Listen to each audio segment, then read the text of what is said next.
che Silorio Massarini, soutiene Retina Forse.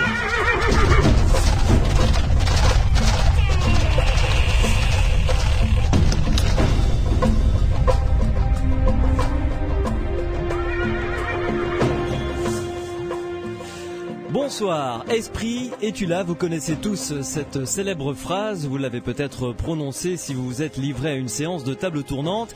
Mais d'où vient cette façon d'interpeller les esprits? Qu'est-ce qu'un esprit? Est-ce qu'il reste de nous quelque chose après la mort? Un esprit peut-il être bon ou mauvais? Peut-il nous renseigner sur le domaine des morts, sur ce qu'il y a derrière ce grand rideau si mystérieux qui a fasciné des générations entières d'êtres humains? Eh bien, j'ai ce soir pour nous apporter quelques réponses à ces questions. À mes côtés, deux représentants de l'Union Spirit française et francophone. Michel Buffet, bonsoir. Oui, bonsoir et bonsoir aux auditeurs de Sud Radio. Vous êtes vice-président de l'Union Spirit française et francophone, donc vous allez nous accompagner jusqu'à minuit pour nous éclairer justement sur ce domaine, sur le spiritisme. Qu'est-ce que c'est? De quoi s'agit-il? En quoi est-ce que cela consiste? Et à vos côtés, Jérémy Philippe, qui est le responsable de tout le département encyclopédie à l'Union Spirit française et francophone. Bonsoir Jérémy Philippe. Bonsoir Louis, bonsoir à tous.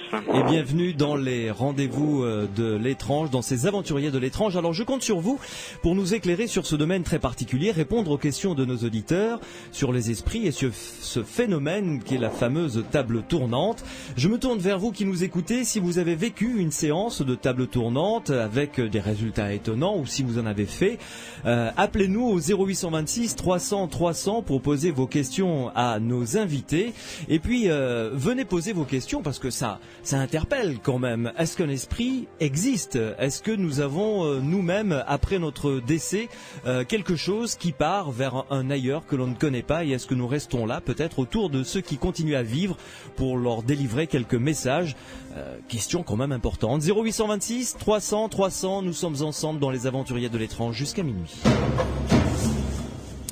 Alors Michel Buffet et Jérémy Philippe, nous allons commencer avec vous et nous allons commencer par poser les bases, les principes de base du spiritisme.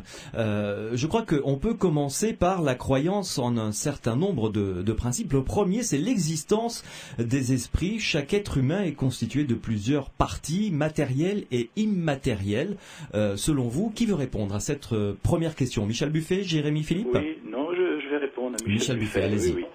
Oui, parce qu'il est bon aujourd'hui de pouvoir établir et corriger une certaine image qui a été du spiritisme en France, très apparentée au phénomène des tables tournantes, alors qu'en fait, le spiritisme est une philosophie, et une morale, et qui est confirmée par des faits. Et les gens, depuis très longtemps, ne retiennent que les faits sans vouloir considérer la doctrine et la philosophie. Ce n'est pas une religion donc, hein? Ce n'est absolument pas une religion, ce ne peut pas être une secte pour une raison bien simple, si vous voulez, c'est que d'abord, il n'existe pas de dogme, il n'existe pas d'église, il n'existe pas de rite, il n'existe pas de pape chez les spirites. D'accord. Bon, et le spirit en lui-même a une devise qui éclaire tout de suite lorsqu'il dit « Hors la charité, point de salut ». Bien. Maintenant, c'est vrai que ce sont des faits que le spiritisme a expliqués, et beaucoup de gens à l'heure actuelle ont une tendance à associer ces faits au spiritisme, croyant que le spiritisme les a apportés, ce qui est une erreur. Les faits spirites existent depuis l'Antiquité et sont déjà cités dans la Bible en de nombreux endroits, et comme on a une tendance à dire que le spiritisme est attaché à la médiumnité existait bien avant le spiritisme, puisque le plus grand médium qu'on peut dire que l'on ait eu, c'est tout simplement le Christ. Ah oui, d'accord. Voilà, donc le Christ était un grand médium, a fait ce qu'on a appelé des miracles en fait, mais qui étaient des choses inexpliquées, mais qui s'expliquent par des lois qui sont des lois divines. Bien, alors ce qu'on retient déjà, c'est une philosophie. Oui. Ça n'est pas une secte, parce que bon, on le saurait, vous seriez mentionné dans ce fameux rapport que le gouvernement a établi, et vous n'y êtes absolument pas. C'est une philosophie qui existe depuis fort longtemps et qui est arrivée en France. On parlera un peu plus tard de l'aspect historique d'Alan Kardec, évidemment. Mais d'abord, la partie, décrivez-nous selon votre philosophie, la partie matérielle et immatérielle de chaque être humain. Donc, dans le livre des esprits esprit qui est que Alan Kardec a eu la charge, qui s'appelait en fait Hippolyte Rivail, Ouais. a eu la charge de codifier sur la demande pressante de certaines personnes. Il a pris 6 cahiers de communication spirite qui ont choqué un petit peu par les propos, par les concordances, malgré des écarts géographiques, des personnes de l'époque, et qui ont demandé à Rivail, qui était connu, lui, pour son esprit de synthèse, de bien vouloir tirer ça au clair. Rivail, c'est Alan Kardec. Hein. Alan Kardec, voilà. Ouais. Qui s'est appelé dans tout son travail de spirit Alan Kardec. Ouais. Donc il a codifié ces messages venus de l'au-delà, et il en a tiré le livre de base, qui est la codification spirit.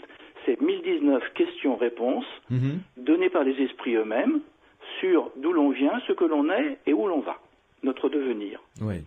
Ce livre s'appelle le livre des esprits. Ce qui est quand même les questions fondamentales que tout un chacun est amené un jour à se poser finalement. Hein. Absolument. Donc, les esprits ont expliqué d'où on venait, c'est-à-dire que nous sommes créés au départ esprits, et ensuite pour nous incarner, nous avons un corps, et qu'entre les deux, il existe une enveloppe semi-matérielle qui a été appelée le périsprit.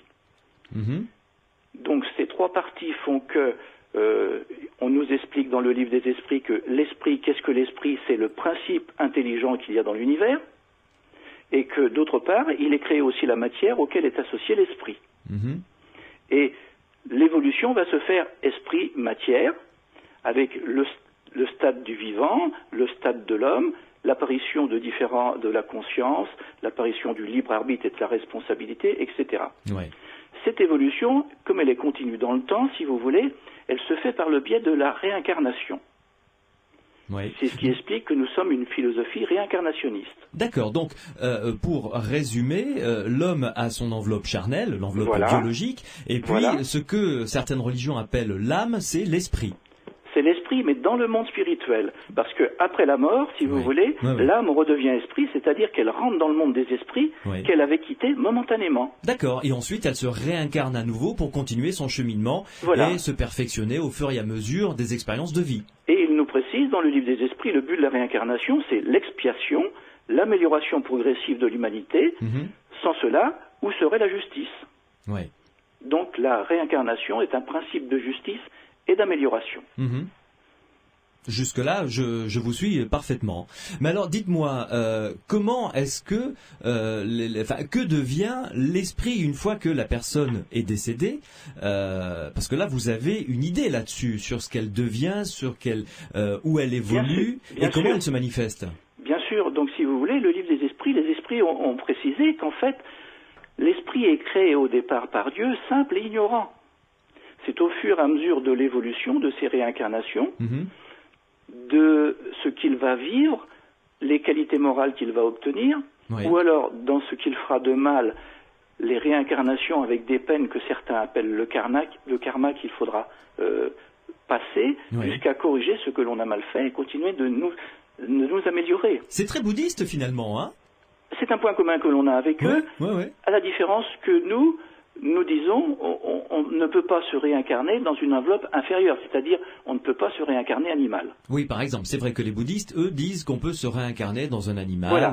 D'accord. Tandis que nous disons, on ne peut pas redevenir moins bon qu'on était auparavant. On peut avoir des conditions de vie moins bonnes, mais on ne peut pas rétrograder par rapport à ce que l'on est au fond de soi-même et ce que l'on a acquis. Humainement, on devient meilleur de vie en vie, quoi. Voilà.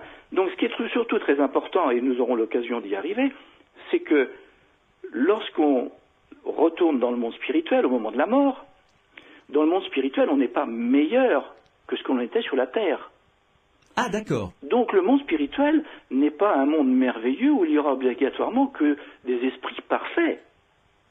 Donc quand on se met en rapport avec l'au-delà par l'intermédiaire des médiums, il faut savoir que de l'autre côté, on ouvre une porte dont on ne connaît pas les interlocuteurs. C'est-à-dire que dans le monde des esprits, c'est comme finalement dans le monde humain, celui que nous connaissons sur la Terre, il y a des bons, il y a des méchants, il y a des escrocs, il y a des génies, il y a des gens extraordinaires. Bien sûr. Donc c'est pour ça, il est très important de dire à ceux qui, pour des futilités, essayent de se mettre en rapport avec le monde spirituel, attention à celui qui va vous répondre. On peut mal tomber. Oui, oui, et je vais vous dire, on a plus de chances de mal tomber que de bien tomber. Pourquoi ? Parce que les esprits qui restent attachés à la planète, à la Terre, autour, sont des esprits qui sont encore très matériels, donc qui ont des difficultés naturelles à pouvoir s'éloigner de cette planète. Donc, sur cette planète, on est plus entouré d'esprits peu évolués que d'esprits évolués. D'accord. Donc, ce qu'ils auront à nous dire, c'est pour ça que le piège, c'est aussi de se dire, de l'autre côté, il y a des esprits trompeurs, des esprits menteurs, des plaisantins, vous voyez. Alors qu'en fait, les spirites disent, ce qui est intéressant dans le spiritisme, lorsque les esprits ont quelque chose à apporter, c'est l'enseignement qu'ils vont nous apporter et la qualité de cet enseignement. Donc nos critères à nous, lorsqu'on est en rapport avec un esprit, c'est de critiquer ce qu'il va nous apporter pour voir à qui l'on a affaire. Oui, ce n'est pas parole d'évangile, quoi. C'est pour Absolument. Pourquoi voulez-vous... Quand les gens essayent d'avoir des nouvelles de personnes décédées, oui. Pourquoi voulez-vous que celui qui est derrière soit meilleur qu'il était avant ? Ben, je sais pas, vu qu'il s'est désincarné, il redevient libre de toute contingence matérielle, donc on se dit mais il n'est pas meilleur pour autant. Oui. Les communications de certains esprits qui nous décrivent le monde spirituel nous font comprendre qu'il y a des gens de l'autre côté qui se réunissent encore entre eux et qui souffrent. Donc finalement, quand on meurt, selon votre philosophie, on n'est pas sûr d'aller mieux après, quoi. On se réincarnera pour devenir meilleur, en se corrigeant au fur et à mesure des réincarnations. Le but étant de devenir à la création simple et ignorant comme esprit, et arriver à être pur esprit, c'est-à-dire avoir accès à la connaissance divine, et de devenir parfait. Et donc à ne plus avoir à se réincarner, si j'ai bien suivi le processus. Absolument. Et à ce moment-là, ces esprits-là participent à l'œuvre divine. Oui. C'est-à-dire à la création, et au renouvellement des mondes, etc. Michel Buffet, je crois qu'on a bien posé les bases d'une conversation qui va être riche ce soir avec vous et en compagnie également de Jérémy Philippe qui est à vos côtés jusqu'à minuit dans le cadre de ces aventuriers de l'étrange. Une pause et on va se retrouver dans quelques instants avec, je l'espère, nos auditeurs qui vont nous appeler participer à cette conversation qui s'annonce passionnante. Si vous avez des questions, j'imagine que plein de questions viennent à votre esprit comme ça en écoutant déjà les principes de base qu'a évoqué Michel Buffet de l'Union Spirit française et francophone. Vous nous appelez au 0826 300 300. Pensez-vous, vous aussi, que après la mort, l'esprit continue à vivre? Pensez-vous que la réincarnation peut être une réalité? Apportez-nous votre opinion au 0826 300 300. Et enfin, si vous avez fait tourner des tables, donc essayez de rentrer en communication avec ces esprits, appelez-nous également. Cyril vous attend à notre standard. 0826 300 300. Michel Buffet et Jérémy Philippe sont avec nous jusqu'à minuit pour répondre à toutes vos questions.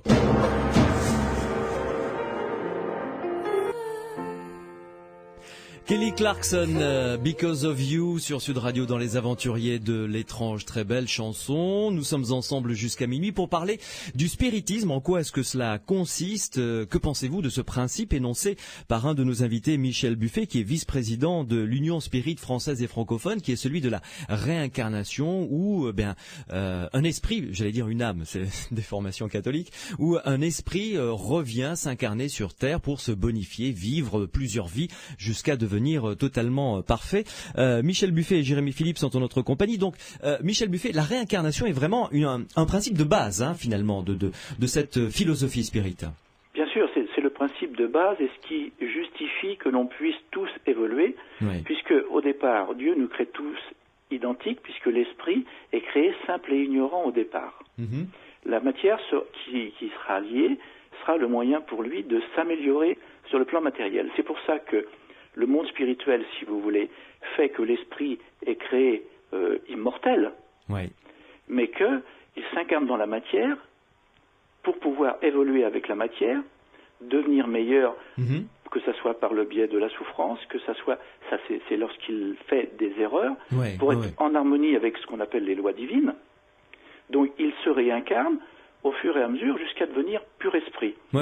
C'est la justification du monde matériel où l'on est. Mais dites-moi, il doit y arriver, vous savez, l'humanité est tellement grande qu'il doit y arriver des moments où une personne retrouve peut-être sa vie antérieure? Il y a des cas où des réminiscences de vie antérieure peuvent arriver. effectivement. Hmm. Bon, en général, si vous voulez, les choses sont bien faites, Dieu ne néglige rien, et pour corriger ce que nous appelons, nous, la loi de causalité, et ce que certains appellent le karma, Oui. il nous est quelquefois imposé, pour réparer des erreurs, de vivre avec des gens, de nous réconcilier avec des gens Mhm. que l'on a peut-être malmenés dans d'autres vies. Oui, qu'on retrouve donc sous d'autres formes, etc. Voilà, Ouais, oui. jusqu'à réparer Ouais. ce qui était mal, et la réminiscence de vie antérieure, si on savait tout, ferait que cette réconciliation deviendrait impossible. Ouais, ouais, ouais. Donc cela explique pourquoi nous n'avons pas accès aux vies antérieures. Mais il arrive, Que des fois, il y ait justement ces réminiscences, bien ouais. entendu, et bon, beaucoup de personnes ont quelquefois des interpellations sur des lieux en se disant je les ai déjà connus, Oui, je sais pas ouais, où, vous voyez. Ouais, ouais, ouais. Tout comme d'autres personnes ont connaissance beaucoup plus en détail de vies passées. Exemple, Léon Denis, qui a été le grand écrivain de la partie philosophique du spiritisme, Mhm. lui avait connaissance de ses vies antérieures où il avait été militaire, etc. Ouais. Justement, Michel Buffet et Jérémy Philippe, nous avons un premier appel, un témoignage d'Isabelle qui nous appelle de Haute-Garonne. Isabelle, bonsoir. Bonsoir. Vous nous appelez de Haute-Garonne, hein? Oui. Alors, dites-nous, vous, ce qui vous a poussé à nous appeler, vous avez ressenti quelque chose de très particulier. Je dirais que j'ai été victime d'une réincarnation. Victime parce que je n'étais pas du tout cliente de ce genre de choses. Ouais. Je savais vaguement que ça existait parce que j'avais des amis que j'aime beaucoup et en qui j'ai confiance et qui me l'avaient dit. Donc je me disais, ça peut exister, une hypothèse de plus. Oui, voilà, vous en avez entendu parler, pas plus que ça, quoi. Voilà, Ouais. et puis il est arrivé quelque chose dans ma vie. Ça a été fulgurant, ça a été extrêmement violent et ça est arrivé il y a 3 ans et je suis tout juste en train de m'en remettre. Hein. Ouais. Et d'un claquement des doigts, je dirais, j'ai quitté mon mari avec qui j'étais mariée depuis 30 ans mais qui n'était pas un mariage heureux. Mhm.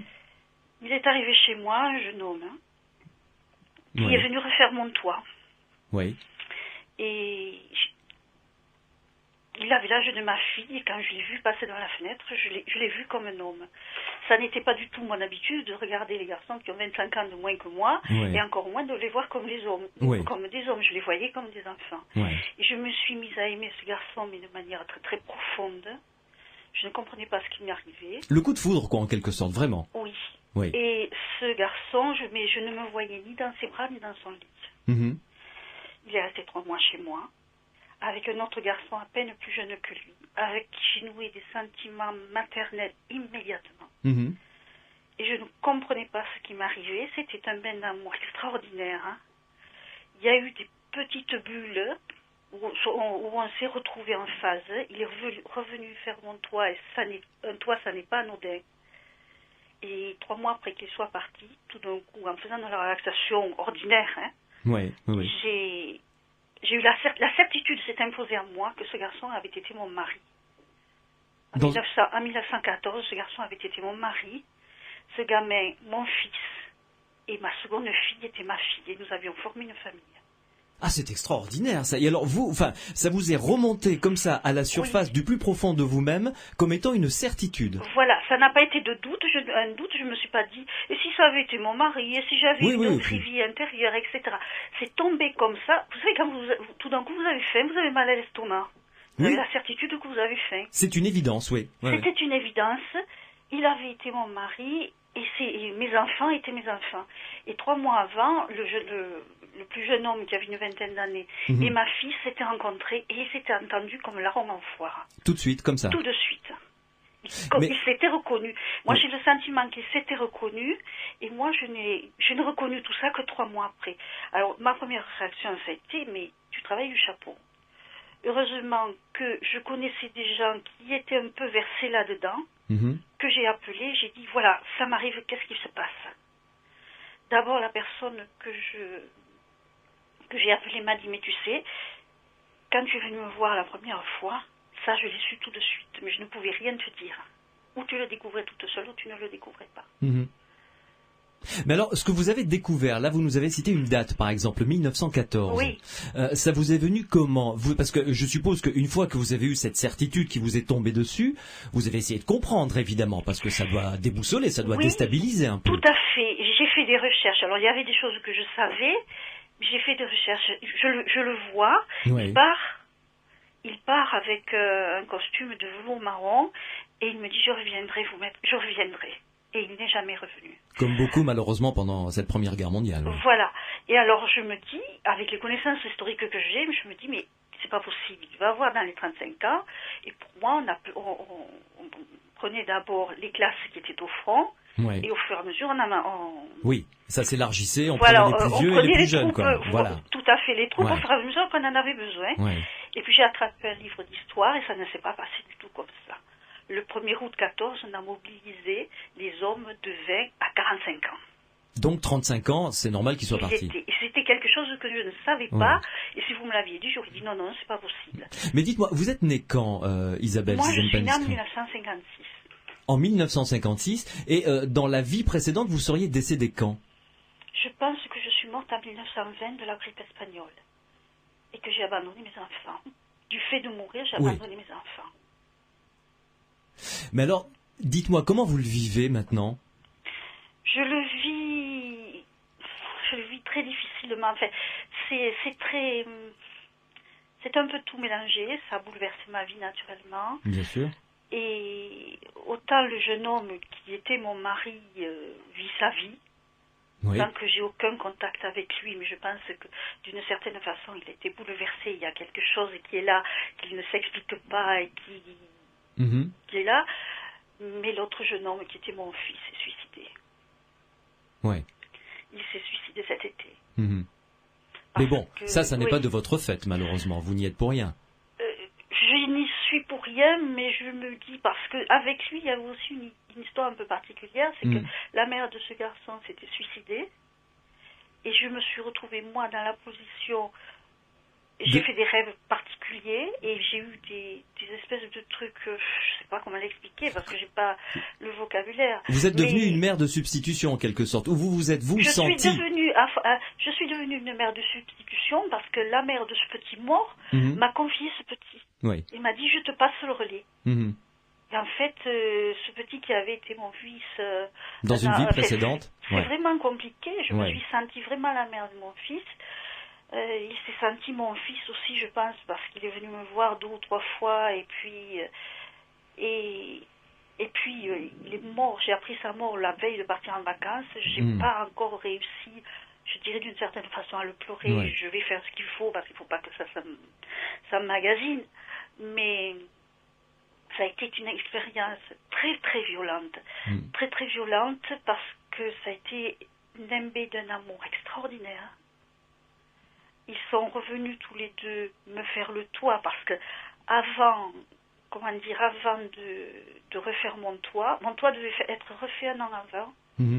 L'artisan s'est désisté, je me suis retrouvée donc avec une autre maison et 6 mois avant la réfection de mon toit, le maître compagnon est venu à Toulouse chercher le petit compagnon, je ne sais pas si vous me suivez bien, pour l'avoir sous son aile et pour pouvoir le former. Ouais. Ils avaient 4 ans de différence et ils avaient des rapports, mais vraiment, c'était le père et le fils et moi je le voyais. Ouais. Si je puis me permettre, ça n'est pas un cadeau que la vie vous a fait là, de découvrir, si tant est que ce soit vrai, de vous faire ce cadeau de la connaissance d'une vie antérieure finalement. Oui, pour moi ça a été un cadeau. Ah, ça a été un cadeau. Vous considérez que c'est un cadeau malgré tout? Ça a été un cadeau parce que nous nous aimions profondément. Nous étions une famille très unie. Nous nous aimions profondément et ça a été, je dirais, ça a été la réincarnation de cet amour qui est ressorti et qui m'a donné à moi une force extraordinaire. J'ai quitté instantanément mon mari avec qui je n'étais pas heureuse depuis longtemps. Oui. Et je n'ai pas pris la décision de quitter mon mari. C'est comme un claquement de doigts, une idée qui s'impose à vous. C'est fini. Et cet amour qui se réincarnait m'a donné la force de grandir et de ne plus être dépendante affectivement du mari que j'avais. puisque malgré un ménage malheureux, on pouvait dire que j'étais dépendante effectivement. Ouais. Là, j'ai pris mon autonomie et je me souviens, je me dis, mon Dieu, mais j'avance dans le noir, je ne sais pas où je vais, mais j'ai une confiance totale. Pour moi, ça a été une chance, ça a été une très très grande chance. Bon, le petit s'est suicidé, ça, je sais pas pourquoi. Enfin, je le sais parce qu'il a dit, maman me manque trop, je vais la rejoindre. Et c'était sa mère, donc. Bien sûr, oui. Mais le grand, j'espère qu'il mène bien sa barque, parce que je voudrais qu'il soit heureux. Isabelle, vous restez avec nous. Oui. J'aimerais que nous entendions Michel Buffet ou Jérémy Philippe pour réagir à cette histoire très poignante que vous nous avez confiée, et je vous en remercie. Michel Buffet, qu'en pensez-vous? Bien, ce que j'en pense, ça rentre dans le cadre de ce que je vous ai dit tout à l'heure, qu'il arrive des moments où certaines manifestations de vie antérieure sont provoquées et nous font remonter plein de souvenirs. Je pense que beaucoup de gens dans la vie rencontrent d'autres personnes en se disant c'est la première fois que je le vois, mais j'ai l'impression déjà de le connaître. Ça nous arrive à tous. Maintenant, il faut savoir, quand on parle des réincarnations, que l'esprit n'est pas solitaire. Il existe des familles, et des familles spirituelles. Et nous nous aidons les uns les autres, lorsqu'on est encore dans le monde spirituel, ou que l'on s'est déjà incarné, pour se retrouver et s'entraider. Ce qui fait que, comme je vous expliquais, soit pour progresser, des esprits familiers reviennent avec nous, ouais. ou pour la loi de causalité, en réparation, d'autres peuvent venir. Donc, ça fait des composantes le long de notre incarnation qui va faire que lorsqu'on peut très bien croiser quelqu'un que l'on a déjà connu ou aimé dans une vie antérieure, ouais. Mais le monde spirituel, c'est le monde vibratoire. Et ces croisements font que, au niveau de l'esprit, il y a un ressenti qui apparaît, qui touche le sentiment et qui fait remonter des connaissances antérieures et des sentiments antérieurs. Et j'ai l'impression que Isabelle, c'est ce qu'elle a connu. Et ce n'est pas un amour physique comme on peut penser, lorsque l'on vit. Oui. Mais ce qui apparaît... C'est plus fort que ça. Ah, bien sûr. C'est du domaine spirituel. Et il faut savoir que le monde spirituel, il n'y a pas le voile du corps et de la matière. L'esprit et la dimension de l'esprit fait que tout est multiplié. Et que l'amour pour quelqu'un d'autre, c'est quelque chose qui vous enveloppe, comme certains ont pu déjà le décrire, qui sait ressentir ce que l'autre a pour nous.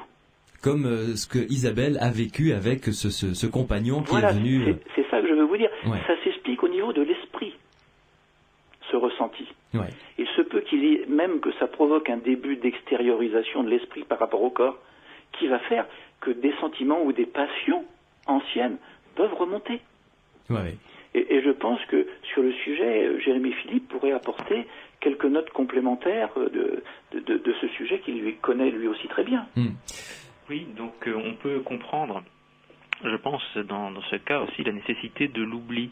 Parce qu'on a parfois comme remarque contre la réincarnation que à quoi ça sert d'oublier ce qu'on a pu apprendre d'une vie à l'autre. Ouais. Pourquoi est-ce que tous les efforts qu'on a pu entreprendre dans une vie n'ont pas finalement servi dans notre vie? En vérité, l'esprit garde son moi profond qui se transmet d'une vie à l'autre. Il se construit une nouvelle personnalité à chaque fois, mais ce qui fait la personne elle-même en profondeur se conserve. C'est tout ce qu'elle aurait vécu dans ses vies précédentes. Voilà, c'est elle-même. Ouais. Et qui peut se manifester quand les conditions le permettent, quand des circonstances exceptionnelles, donc ce qui s'est passé avec la rencontre de la personne, peut rejaillir.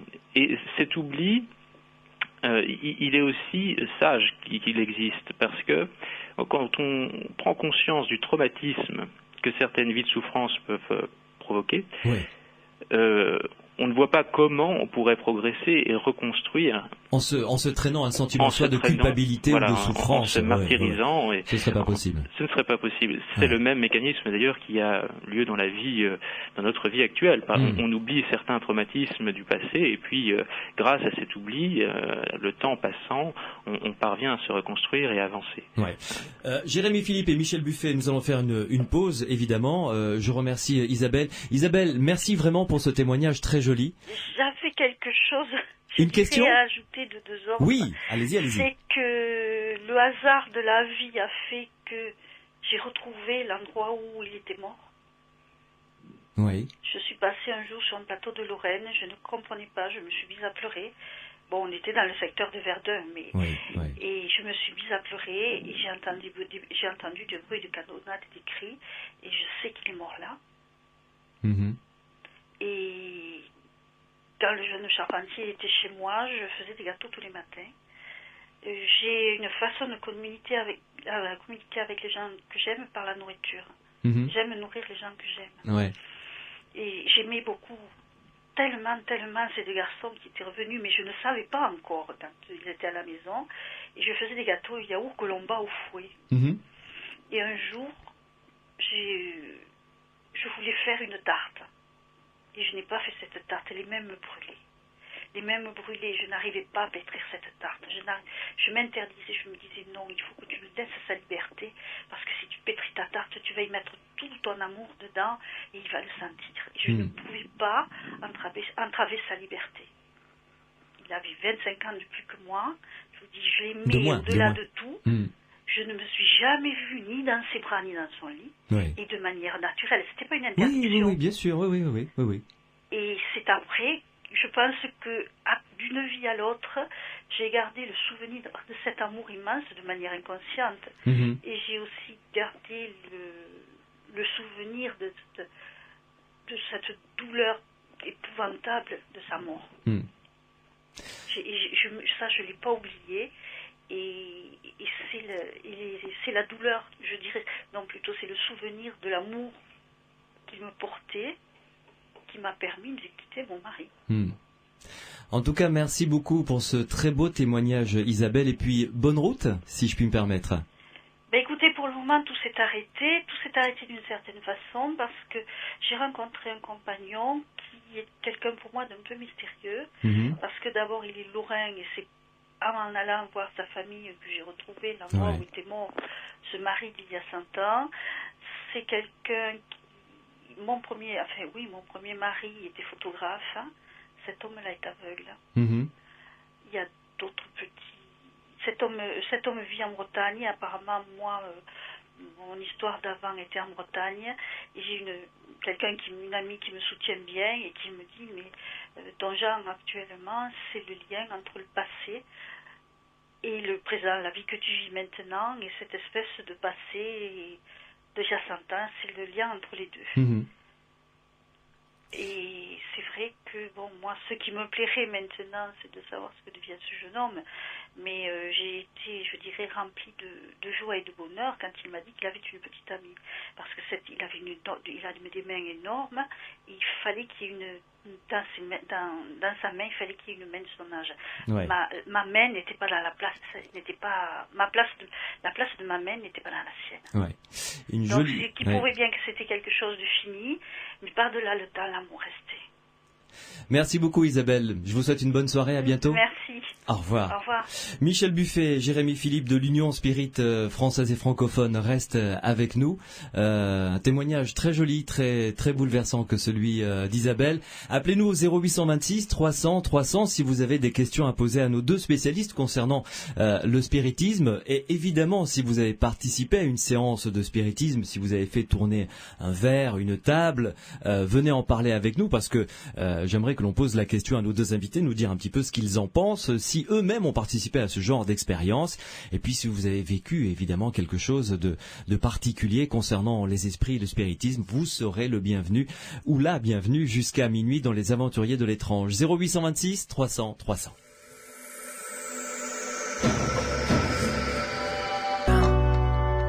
L'Indécision, très belle chanson de Da Silva qui a produit un album qui est absolument somptueux. Les Aventuriers de l'étrange, c'est jusqu'à minuit sur Sud Radio. Et ensemble, nous parlons de spiritisme, des esprits. Esprit es-tu là? Vous connaissez tous cette célèbre phrase. Si vous l'avez prononcée un jour pour rigoler avec des copains et que ça a donné finalement des résultats tout à fait étonnants, appelez-nous. Votre témoignage nous intéresse au 0826 300 300. Si vous avez des questions à poser à nos deux spécialistes qui sont à mes côtés ce soir, n'hésitez pas. Michel Buffet, qui est vice-président de l'Union Spirit française et francophone, et Jérémy Philippe, qui fait partie de cette même union, qui s'occupe de tout le domaine encyclopédie. Michel Buffet, Jérémy Philippe, parlons un petit peu des esprits qui restent sur Terre. Donc, selon votre philosophie, ils sont sans cesse autour de nous, finalement. Bien sûr, bien sûr.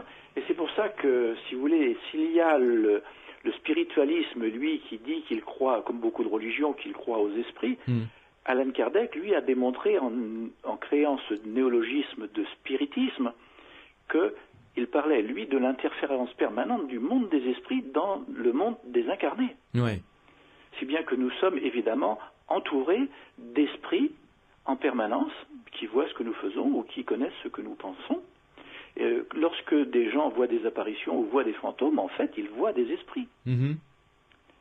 Mais comment est-ce que, parce que c'est quand même inquiétant de se savoir en permanence épier, observer, c'est quand même quelque chose qui ne doit pas être, enfin je sais pas, si on prend conscience de ça selon vous, ça va pas être facile à vivre, non? Les esprits arrivent en fait... Jérémy Philippe, oui. Oui. Les esprits arrivent en fait autour d'une personne par la loi d'affinité. C'est-à-dire que s'il y a des esprits qui se trouvent dans un endroit qui correspond à leur niveau d'évolution, il y aura des personnes incarnées qui auront ce niveau d'évolution. C'est-à-dire que...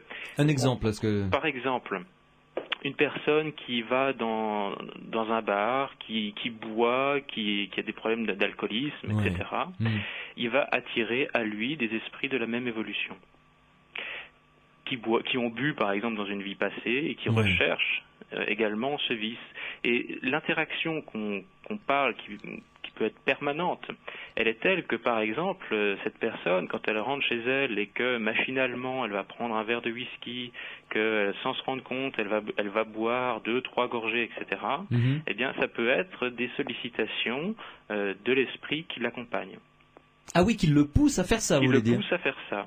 Et donc ce genre de comportement est décrit par Allan Kardec comme étant le début d'une obsession. Mais dites-moi, parce que l'Union Spirit française et francophone et le spiritisme en général existe depuis très très longtemps, depuis le 19e, il a eu une place prépondérante dans la société française, voire même européenne et mondiale.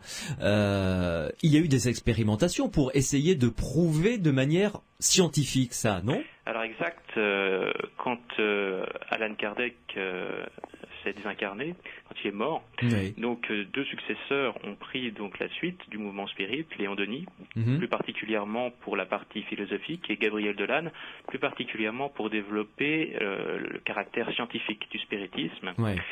Et donc Gabriel Delanne a travaillé avec les plus grands médiums de la fin du 19e siècle et du début du 20e siècle.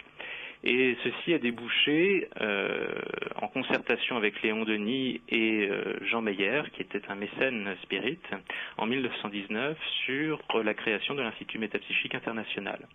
Donc la mission de cet institut était de donner une base scientifique solide au mouvement spirit et également, comme le spiritisme en fait est une philosophie progressiste, de découvrir de nouvelles lois et de l'intégrer au spiritisme. L'Institut Métapsychique International qui existe encore de nos jours, hein? Alors effectivement, cependant, on peut dire que à la mort de Jean Meyer en 1931, il y a eu des restructurations des sociétés qui géraient l'Institut Métapsychique International et celui-ci a été repris par la suite par des parapsychologues. D'accord, d'autres scientifiques. Mais enfin bon, ça c'est pas le sujet de ce soir. Dites-moi un peu, en ce qui concerne ces expériences qui ont été menées pour essayer de prouver l'existence des esprits et de l'interaction des esprits sur sur notre monde à nous.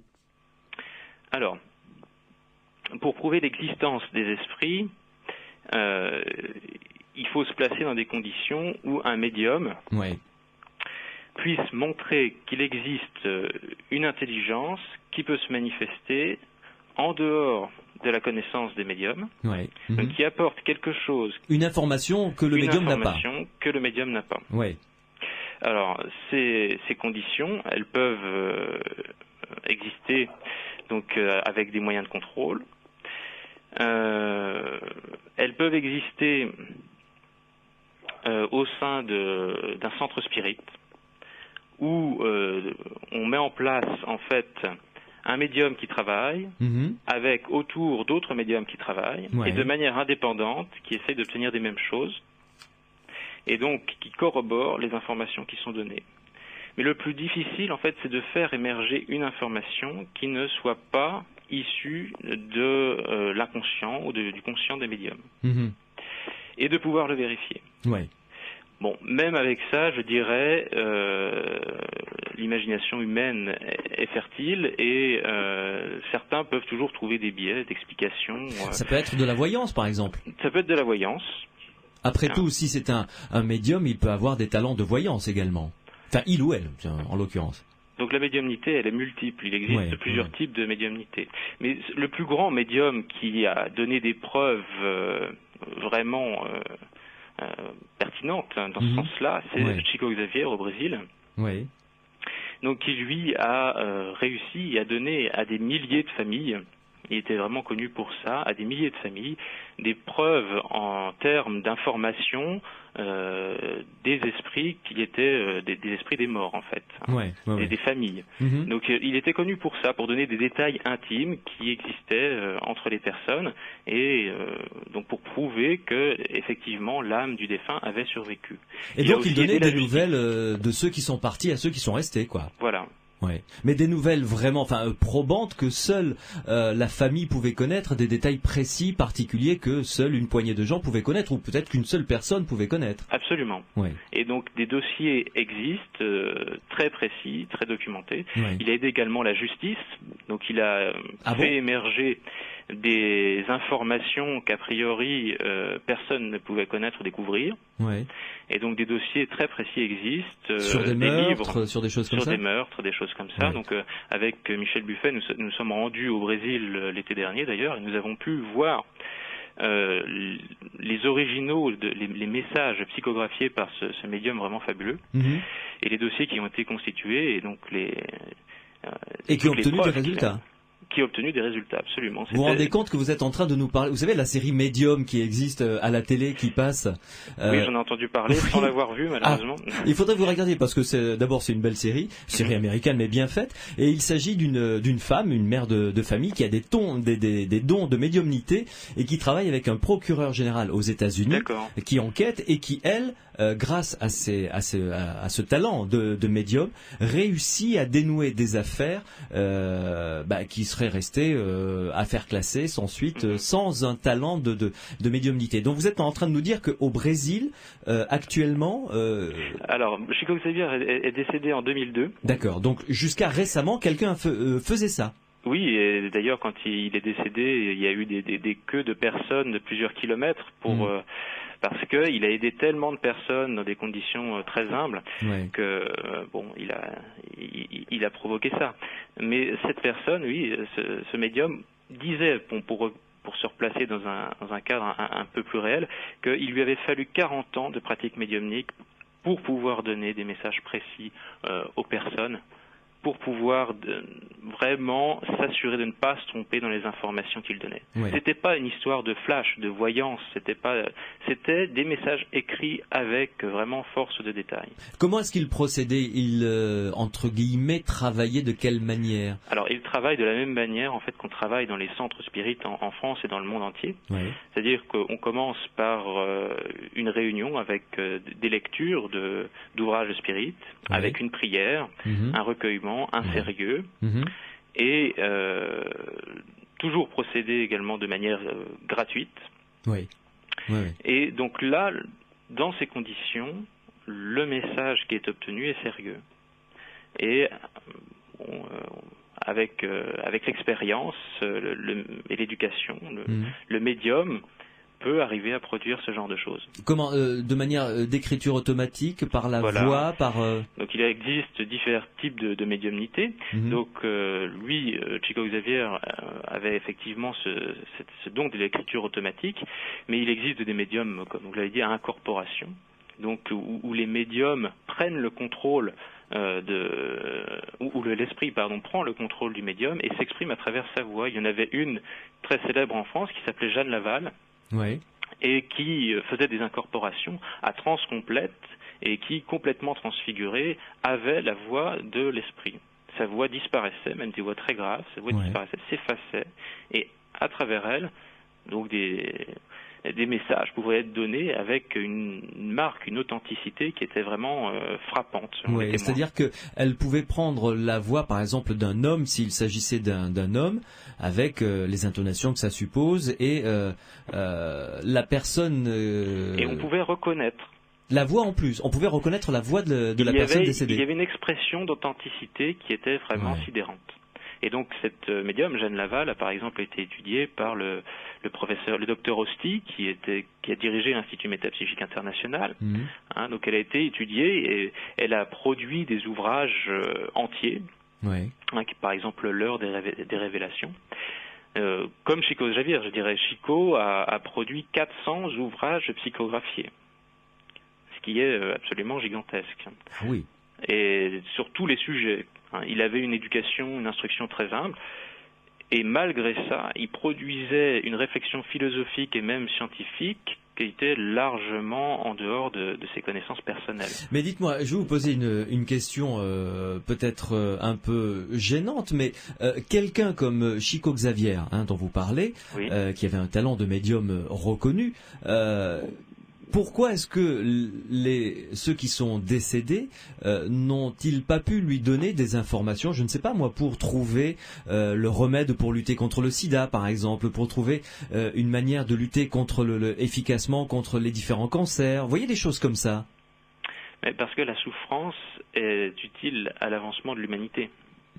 Donc l'essentiel n'est pas que tout le monde aille bien tout de suite. L'essentiel est que tout le monde arrive par le travail et parfois par la souffrance à progresser. Ça, c'est très judéo-chrétien comme discours, oui. Le spiritisme a un caractère moral et qui est absolument chrétien. Allan Kardec a écrit un livre qui s'appelle L'Évangile selon le spiritisme et qui est l'ouvrage le plus vendu en matière de spiritisme au Brésil, qui représente plusieurs centaines de milliers de volumes. Et effectivement, on retrouve ce type de raisonnement judéo-chrétien, parfois. Et la tombe, arrêtez-moi si je dis une bêtise, mais la tombe d'Allan Kardec, qui est au Père-Lachaise, à Paris, je crois que c'est la tombe la plus visitée Oui, la plus visitée et la plus fleurie. Oui, c'est vrai, oui. Toujours autant. Et Allan Kardec est décédé il y a fort longtemps, en 1869. Exact. Le 31 mars, à rajouter derrière vous, Michel Buffet, effectivement. Vous restez avec nous, Michel Buffet et Jérémy Philippe, une pause et ensuite on va parler de ces tables tournantes. Qu'est-ce que vous en pensez, vous, de faire tourner les tables et de faire tourner les verres? Si vous l'avez fait, appelez-nous au 0826 300 300 pour nous faire part d'abord de ce que vous avez vécu et de vos questions auxquelles ne manqueront pas de répondre nos deux spécialistes avec nous, Michel Buffet donc et Jérémy Philippe de l'Union Spirit française et francophone.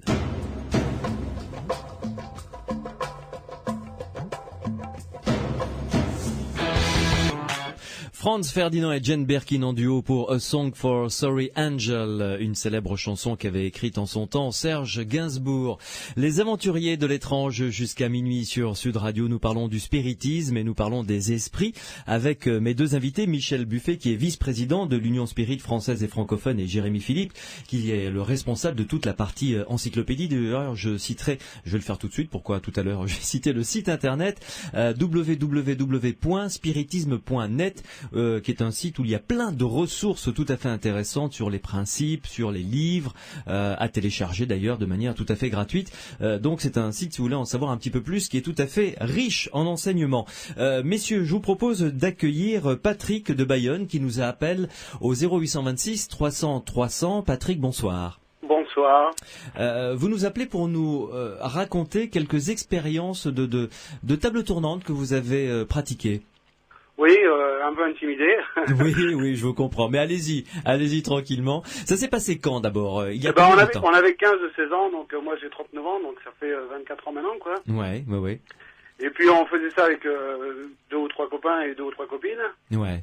Donc on était toujours ensemble, quoi, et on faisait ça le samedi, parce que moi j'étais à l'école, donc j'étais en internat, quoi. Bien sûr. Et c'est toujours à Strasbourg, puisque j'habitais à Baden-Baden à l'époque, mon père était militaire. Ouais. Et c'est toujours comme ça que ça commence, d'ailleurs, entre copains, on se dit tiens, on va faire une table tournante, quoi. Voilà, oui. Donc on faisait avec le verre, donc les doigts dessus. Ouais. Donc chacun un doigt, et puis on appelait Esprit es-tu là, comme on fait tout le temps, quoi. Ouais. Et ce soir-là, on avait déjà fait une fois, et on avait repris la table, donc on s'arrêtait de temps en temps, parce que pour boire un coup comme ça, pour déconner un peu. Ouais. Et est-ce que ça marchait? Est-ce que vous aviez quelques résultats?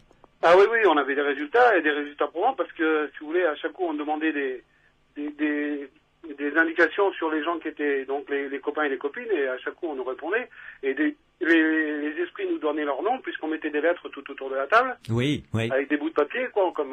Ouais. Et donc, ils nous donnaient leur nom, leur métier, ça dépendait, quoi. Et puis, ça faisait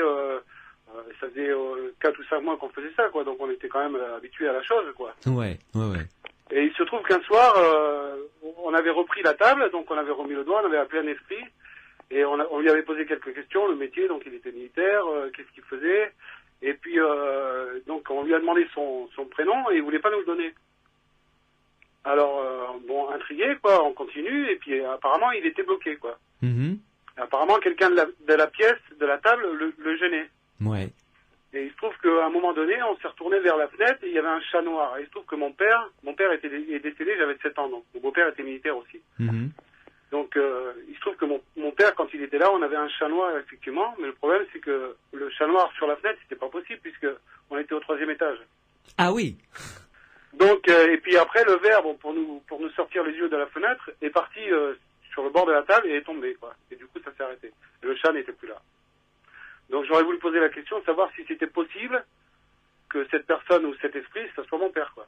Mais attendez, parce que vous étiez combien? Vous avez tous vu le chat? Ah oui, tous, oui. On a tous vu le chat et on s'est tous tournés vers la fenêtre à ce moment-là, puisque moi j'étais un peu si vous voulez, dans les vapes un peu, quoi. Ouais. Et parce que je trouvais bizarre, quoi, parce que et puis bon, j'ai pensé ce soir-là et du coup on n'a plus jamais recommencé parce que moi j'ai pensé que c'était mon père, donc. Et j'ai pris un peu peur, quoi. Ah oui, ça j'imagine que ça quand même, ça fait un choc. Michel Buffet, Jérémy Philippe, qui veut apporter quelques éclairages à ce qu'a vécu Patrick de Bayonne? Bien. Bon, je pense qu'il est peut-être temps qu'on parle de ces fameuses tables tournantes. Voilà, Michel Buffet. Bon, donc il faut savoir que les tables tournantes n'ont pas été inventées par les spirites de l'époque d'Alan Kardec, puisque l'abbé Poussin, dans son livre qu'il a écrit il y a un siècle, Le spiritisme devant la science et devant l'histoire, raconte que les conjurés contre l'empereur Valius utilisaient un guéridon pour connaître le successeur de Valius. Ah, à l'époque romaine? À l'époque romaine, oui. Donc il décrit comment il était fait et qu'il mettait un anneau pendu à un fil avec des lettres et qu'il devait donner le nom. Et il a donné les premières lettres d'un nom. Bon, je peux pas vous reciter comme ça de mémoire quel était l'empereur qui a continué. Mais ils se sont trompés en fait dans l'interprétation qu'ils ont donnée aux lettres suivantes, puisque celui qui a été après était un autre dont le nom commençait par les mêmes lettres. D'accord. Et donc ils ont été jugés par les Romains pour magie. Ouais. Donc vous voyez, le guéridon en lui-même, tout comme les médiums, c'est un moyen d'utiliser la médiumnité ou de faire communiquer les esprits. Mais bien entendu, ça correspondait à une période de curiosité dans les années 1850. Ouais. Et on s'en est lassé. Pourquoi? Parce que les médiumnités, il existe tant de sortes de médiumnités qu'il est devenu beaucoup plus facile de travailler avec des médiums à incorporation ou psychographes qui vont écrire, ou dessinateurs, vous voyez, parce que il existe toutes sortes de médiumnités avec des manifestations différentes. Ouais. Alors vous aurez d'un côté des manifestations physiques avec des perturbateurs à effet physique qui seront des bruits, des tapages, des perturbations, des objets lancés, des apports, des choses comme ça, vous voyez. Et de l'autre côté, vous aurez des manifestations qui peuvent être visuelles, où il y aura des apparitions. des hallucinations aussi, parce que ce ne sont pas obligatoirement des apparitions. Mais alors, que pensez-vous donc de ce qu'a vécu Patrick? Ce que je veux dire, donc, c'est qu'il ne faut pas s'étonner qu'il ait eu des réponses d'esprits qui se sont communiqués. Oui. Bien sûr que ça a marché et que ça peut marcher encore. Maintenant, nous aussi, dans les centres et à l'Union Spirit française à Tours, on voit des jeunes qui prennent contact avec nous pour terroriser, disant ça a bien marché, et puis à un moment l'esprit nous a dit je viens et puis je vais te tuer. Vous comprenez? Oui. On ne sait pas ce qui peut se passer parce que, étant des effets physiques létables, nous n'avons pas affaire à des esprits supérieurs qui n'ont pas d'action sur la matière. Ah oui, vous voulez dire que ce sont ce sont pas les meilleurs qui viennent, quoi. Vous n'aurez pas de véritable enseignement moral et philosophique des esprits qui viennent autour des tables. Ouais. Vous aurez uniquement des communications basiques, lentes et très limitées, sur des noms, un métier peut-être, mais ils ne vous apporteront pas de connaissances particulières sur le monde spirituel que c'est limité à ce qu'ils connaissent et à ce qu'ils ont envie de dire. Mais là, par exemple, en l'occurrence, est-ce que Patrick et ses amis qui ont vu ce chat noir sur le bord de la fenêtre alors qu'ils étaient au 3e étage et qui a disparu comme ça subitement, est-ce que ça peut être quelque chose de significatif selon vous? Je ne peux pas lui dire que c'est son père qui s'est matérialisé sous la forme d'un chat. Oui. Mais ce qui est vrai, c'est que il peut y avoir des hallucinations collectives, il peut y avoir une apparition qui est vue par tous. Oui. Et il n'y a pas de raison pour laquelle un animal ne peut pas se manifester. Puisque avec le grand médium Franek Kluski, qui était polonais, il y a eu des matérialisations qui ont épouvanté les assistants par des lions ou des bêtes primitives, un homme primitif aussi, genre homme de Cro-Magnon, qui s'est manifesté, vous voyez. Ah oui, j'en avais entendu parler de cette fameuse expérience, exact. Oui. Voilà, donc si vous voulez, l'animal peut aussi faire naître une apparition. Donc, je ne peux pas donner quelle est l'explication particulière à Patrick. Mais je dis, cela est possible. Mais méfiance des tables tournantes quand même. Franchement, vous n'êtes franchement pas pour, quoi. Oui, parce que je vous dis pourquoi. C'est que ce ne sont pas des réunions, ce sont des réunions en général d'amusement, de curiosité. Oui, tout à fait. Ce ne sont pas des réunions sérieuses. Et là peut se manifester n'importe quoi, n'importe qui. Nous savons, nous, dans les centres sérieux de l'Union Spirit, les personnes que nous voyons venir chez nous avec les problèmes qu'ils ont. Et très souvent, chez les jeunes, nous trouvons à la base ces parties de plaisir et d'amusement qui, pour certains, malheureusement, tournent mal. Bon, je suis content pour Patrick qu'il ait eu des informations sérieuses et que ça se soit bien passé. Mais je dis, malheureusement, nous, en tant que responsables à l'Union Spirit, nous ne pouvons pas dire aux jeunes, allez-y, faites-le, il n'y a pas de risque, parce que nous savons en contrepartie que nous, en dehors d'un centre spirit sérieux, avec des médiums formés, des gens qui connaissent parfaitement la doctrine spirit et les conditions d'utilisation pour reconnaître à quels esprits on a affaire, on ne peut pas conseiller ce genre d'amusement. Oui. Patrick. Oui. Donc finalement, on ne peut pas vous donner de réponse sur ce que vous avez vu, mais en tout cas, une chose est sûre, c'est que ça vous a fait peur et que vous n'avez plus recommencé l'expérience depuis. Ah non, depuis, non, plus jamais, non, même avec des adultes, plus jamais, quoi. Ça m'a fait assez. Mais le problème, est-ce que ça peut pas venir aussi du chichi de tous ceux qui sont autour de la table? C'est-à-dire que ce soit vous qui l'ayez provoqué, quoi. Parce que quand on demandait des trucs sur nous, il répondait toujours par oui, par non, et il répondait toujours bon, quoi, l'esprit, quoi. Oui. Quand on leur demandait, par exemple, quel âge a cette personne, il répondait l'âge, quoi. Donc, est-ce que ça vient pas seulement de notre esprit, quoi? Ça peut être aussi un phénomène de votre inconscient. Michel Buffet ou Jérémy Philippe, qu'en pensez-vous? Alors, il est peut-être bon, maintenant, que l'on explique comment fonctionne la médiumnité, justement pour faire cette différence. Ouais. La médiumnité est basée sur le père-esprit qui est l'intermédiaire entre l'esprit et le corps. Voilà, c'est cette... Donc, lorsque l'on s'incarne, le corps vient recouvrir le père-esprit. D'autre part, quand on est dans le monde spirituel, c'est l'esprit plus son père-esprit qui y est. D'accord. C'est ce qui explique. Le père-esprit, c'est toujours ce trait d'union entre la matière et le spirituel. Donc vous allez comprendre que lorsqu'un esprit veut se communiquer dans le monde matériel, il va utiliser quelqu'un qui aura des propriétés, il va utiliser son père-esprit pour utiliser son corps. Oui. Donc, il va, si c'est un médium à incorporation, fait utiliser le père-esprit du médium ou parler directement si c'est un médium à trans, il peut parler dans une langue étrangère ou des choses comme ça. Ça sera la médiumité, c'est-à-dire un esprit étranger, intelligent, qui va se manifester par l'intermédiaire d'un médium. Mais d'autre part, il ne faut pas oublier que vous avez la personne qui a son esprit, son père-esprit et son corps. Bien sûr. Et il peut y avoir le même genre de phénomène que l'on appelle à ce moment-là de l'animisme. Vous voyez, c'est ce qui explique qu'une grande médium qui s'appelait Eusapia Palatino, au début du XXe siècle, avait des phénomènes matériels avec des esprits qui l'utilisaient. Elle allait dans des matérialisations, perdre jusqu'à 30% du poids de son corps par la matière du corps qui était fournie sous forme d'ectoplasme pour la matérialisation. Mais il lui arrivait aussi de s'extérioriser elle-même, attachée sur un siège, et l'empreinte de son visage, à 3 ou 4 mètres de là, venait s'imprimer dans le plâtre.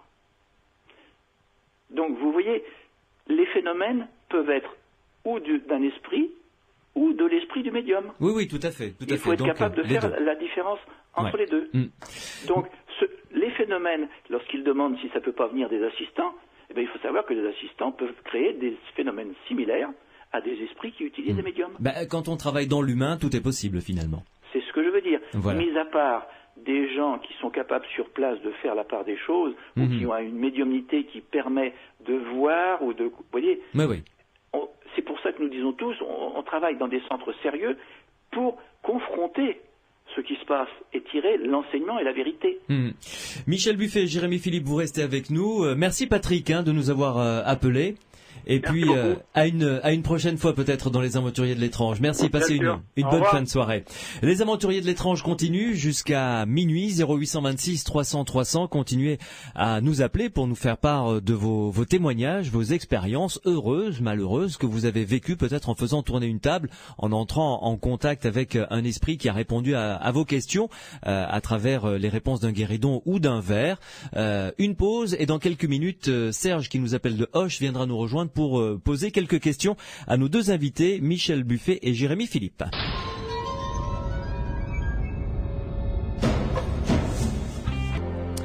Robin Williams avec Advertising Space sur Sud Radio dans les Aventuriers de l'étrange. Nous sommes ensemble jusqu'à minuit pour parler de spiritisme, d'esprit et de spirit avec mes deux invités, donc de l'Union Spirit française et francophone, Michel Buffet qui en est le vice-président et Jérémy Philippe qui est le responsable de toute la partie, de tout département encyclopédique.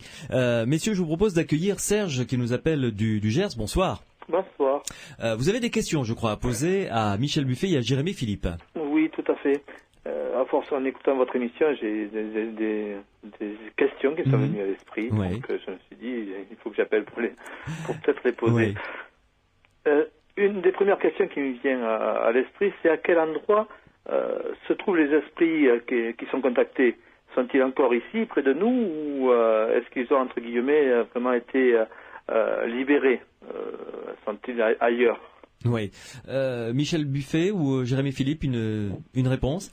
Alors, les informations... Jérémy Philippe, les informations qu'on peut obtenir du monde spirituel, elles ont pour provenance donc des informations données par les médiums. Et donc dans ce genre de situation, il convient d'essayer d'avoir des concordances entre des informations qui sont données par divers médiums en divers lieux. De recouper les informations. Et donc ce qui semble émerger, c'est que tout autour de la Terre, et même à des distances assez éloignées, il existe diverses cités spirituelles. Donc non seulement les esprits pourraient être parmi nous, mais aussi beaucoup plus éloignés et peupleraient des couches autour de la Terre. Donc ces informations viennent en majorité du médium Chico Xavier, puisque à travers lui, des esprits sont venus se communiquer pour donner des informations sur le fonctionnement du monde spirituel. En fait, selon l'évolution de l'esprit, selon ce dont il a besoin, eh bien, à la suite d'une désincarnation, l'esprit de la personne est transféré dans des cités où il est pris en charge. Alors ces cités spirituelles, elles peuvent avoir le caractère de la matérialité.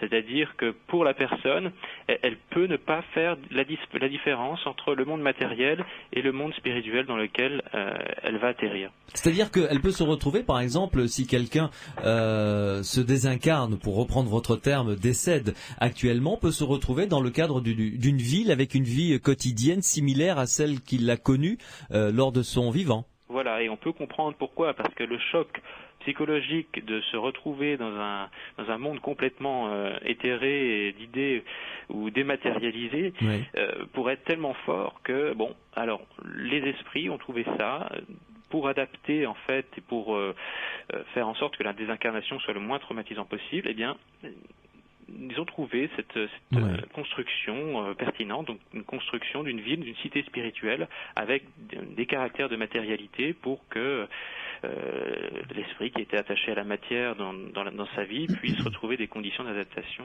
à sa nouvelle vie. Oui. Et il y a donc différentes strates, si j'ai bien compris. Voilà. Donc ceux qui sont plus élevés se retrouvent que dans un environnement d'idées, d'émotions et de sentiments en quelque sorte. Donc totalement abstrait pour nous. Avec la possibilité de redescendre et d'aller partout. Puisque justement, s'ils peuvent aller loin de l'influence terrestre, eh bien ils peuvent s'en rapprocher. Évidemment. D'accord. Serge, c'est une première réponse à votre question? Tout à fait. Ouais. Ça m'en ouvre une autre sur laquelle je me dis, donc si c'est bien l'esprit donc qui se réincarne, si j'ai bien compris, c'est bien l'esprit qui se réincarne. Oui. Sur Terre, actuellement, il y a plus de naissances que de morts. C'est pour ça que nous avons une civilisation qui grandit, d'ailleurs avec un problème de démographie. Tout à fait. Et comment se fait-il qu'il y ait assez d'esprits pour pouvoir peupler tous ces corps, entre guillemets, et en sachant qu'il y en a certains qui, a priori, restent très longtemps et qu'on peut appeler ou contacter fréquemment. Oui.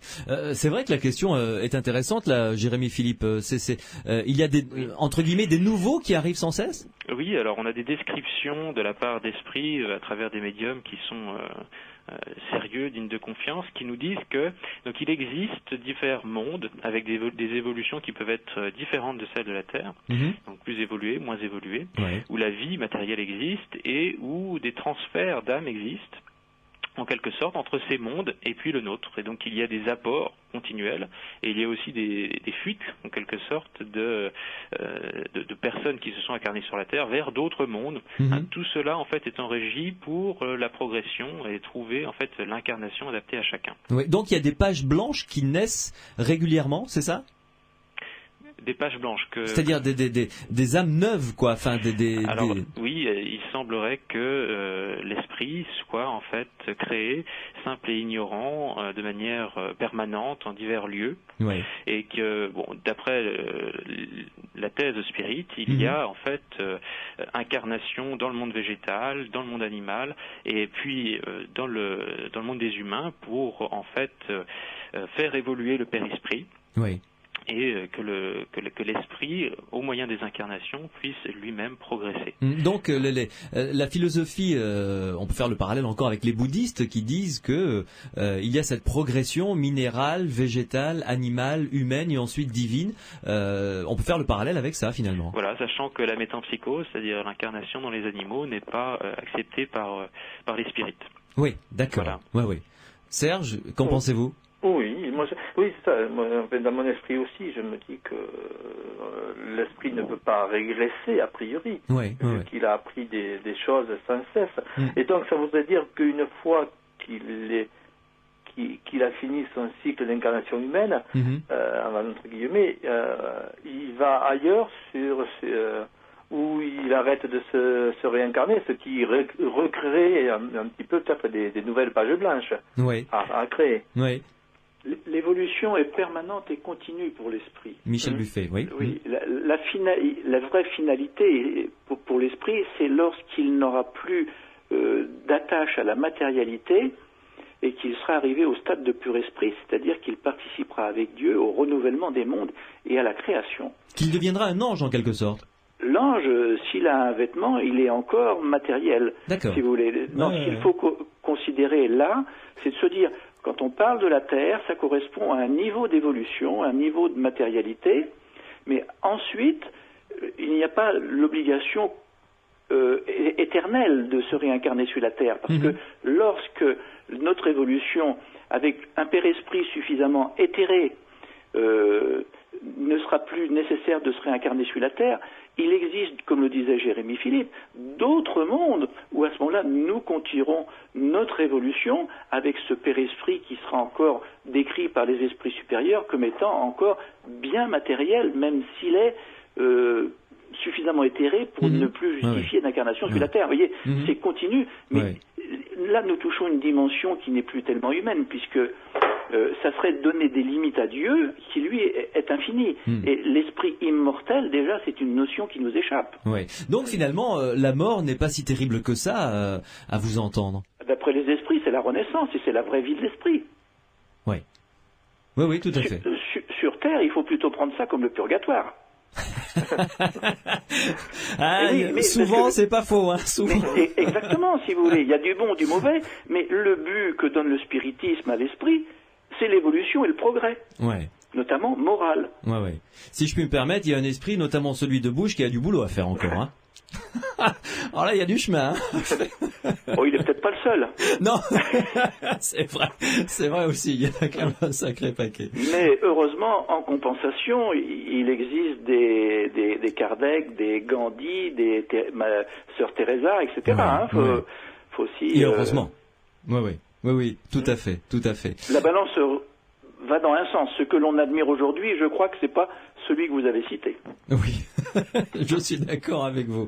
Serge, une autre question ou est-ce que... Oui, j'en ai encore deux qui sont liés un petit peu, mais bon, je sais pas si... Allons-y, on a le temps. C'est toujours pareil dans la logique que je suis dans ma tête, et savoir s'il serait faisable, si vos invités peuvent me dire, par exemple, est-ce que l'esprit peut choisir son lieu de retour? Est-ce que c'est lui qui choisit son lieu de retour?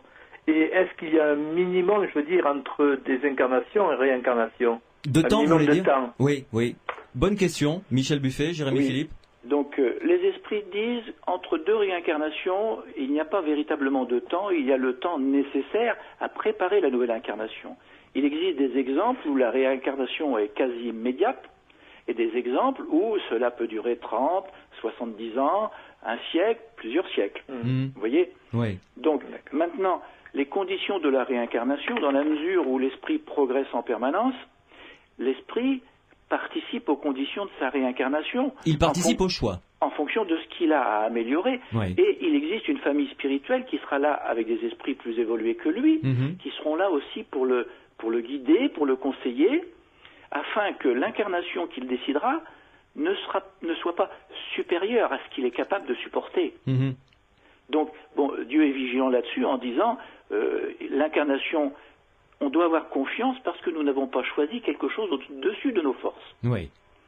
Alors, nous allons nous incarner dans l'endroit où nous allons pouvoir réparer le passé, où nous allons retrouver des esprits familiers que l'on avait connus et qui vont nous aider encore. Donc, ça peut continuer pendant plusieurs incarnations parce qu'il existe des affinités et des améliorations communes, on se soutient. Oui, le temps n'a pas d'emprise finalement. C'est une notion qui n'est pas...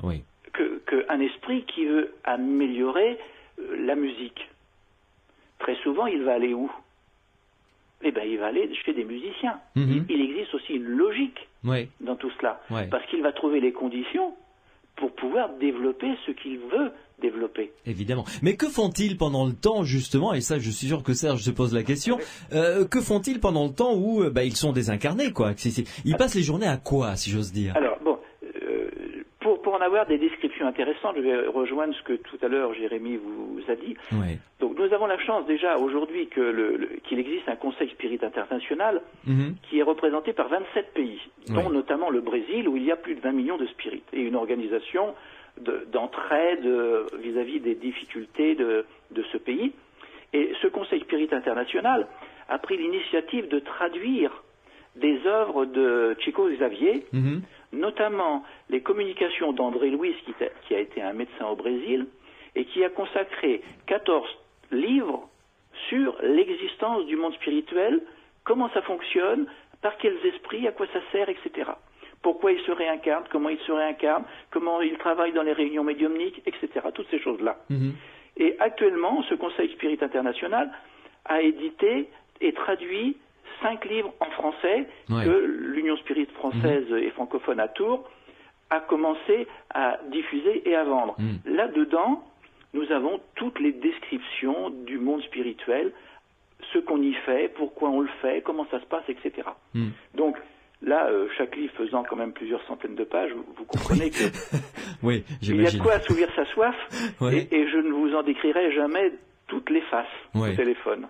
Mais alors, juste comme ça, rapidement, une synthèse, ils font quoi? Ils étudient, ils discutent, ils apprennent, ils vivent? Je sais pas. Ils prennent conscience de leur incarnation, de ce qui s'est passé. On les aide à comprendre, à mieux juger. Ils font le point, vous voulez dire? Ils ne sont pas inactifs. Ils travaillent dans le monde spirituel. Ils viennent en aide à des esprits souffrants qui ne sont pas encore bien, qui sont dans une phase de se retrouver. Donc ils les aident, ils leur apportent des conseils, des soins, etc. Ils vivent aussi en communauté. Il y a des esprits supérieurs qui viennent se communiquer pour leur dire les justifications de la prière. Et, par exemple, quelque chose qui est très intéressant. André Louis, dans le monde spirituel, est en contact avec des responsables de cités, comme le disait Jérémie, où se trouvent des esprits. Et les responsables, ces genres de ministres qui sont là pour aider, sont des esprits très évolués. Et vous n'avez pas besoin, André Louis n'a pas besoin de poser la question. L'intéressé répond parce qu'il sait ce qu'il va dire. Il lit en lui, tout comme il lit son passé. D'accord. Et il adapte sa réponse intelligente à ce qu'il a besoin d'entendre. Bon, ça c'est le monde spirituel. Il est évident que ici-bas, si on lisait toujours parfaitement les pensées de celui qui est en face, le progrès serait loin. Tout à fait. Donc, voilà ce qui est décrit dans le monde spirituel. Enfin, c'est une face. Oui. Serge ? Oui. On a fait le tour là à peu près. Oui, on a fait le tour. J'en aurai sûrement d'autres qui reviendront en continuant l'émission, mais je vous remercie. D'accord. Merci en tout cas d'avoir appelé.